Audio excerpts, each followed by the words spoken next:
Today, I will be discussing about the graphical explanation of the Marxian model. And in my previous lecture, you can find the Marxian model, and the link is in the description box. So, with the graphical presentation, I try to clear the Marxian model.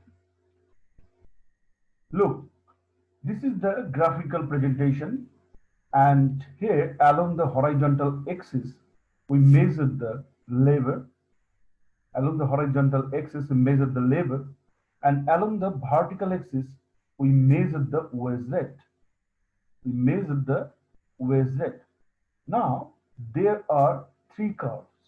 One is W bar, and it is parallel to the horizontal axis up to a point.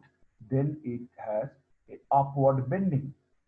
Okay, this is long run supply curve. Also, it is a long run supply curve. Now, as the wage rate is at subsistence level, so here W bar is the subsistence wage rate. And as in the Marxian model, there is an assumption that perfect competition in the exists. So the labor supply is a labor supply curve is near about the parallel to the horizontal axis. Okay. Now the D0 the D0 is the marginal product of labor. Is the marginal product of labor. It is a downward sloping curve.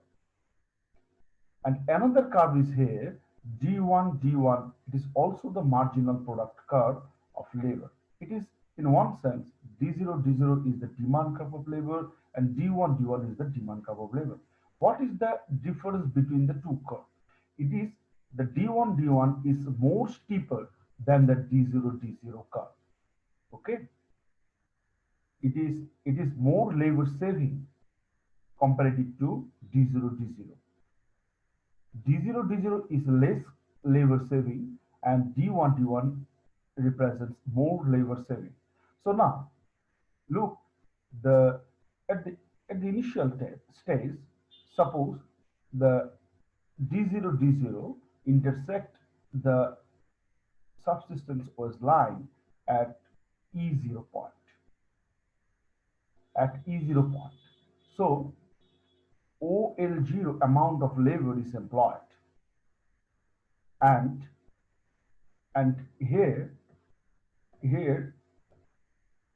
the subsistence, the surplus value, here the surplus value is W0, sorry, W bar D0 E0. Okay, and total product is OL0 E0 D0. This portion, this area is the total product, O, L0, E0 and D0. Okay, and W bar E0, D0 is the surplus value. What is the surplus value? I have mentioned in my previous lecture. You can find this from that lecture.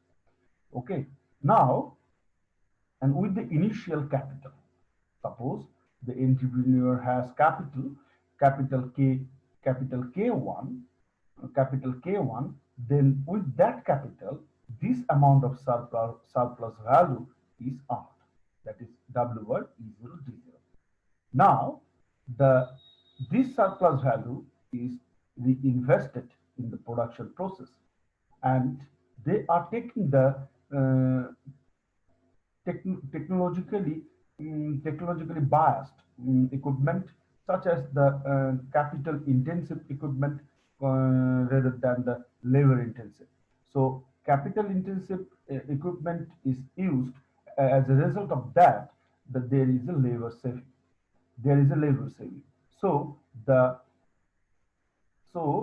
marginal product, or the demand for D0 is now D1. It is steeper. It is steeper because it represents the labor saving comparative to the D0 T0 curve. So when there is a labor saving, and you can find by reinvesting the W bar D0 E0 surplus value. Now now the labor is employed of amount OL1 OL1, and the total output is now O L1 E1 D1.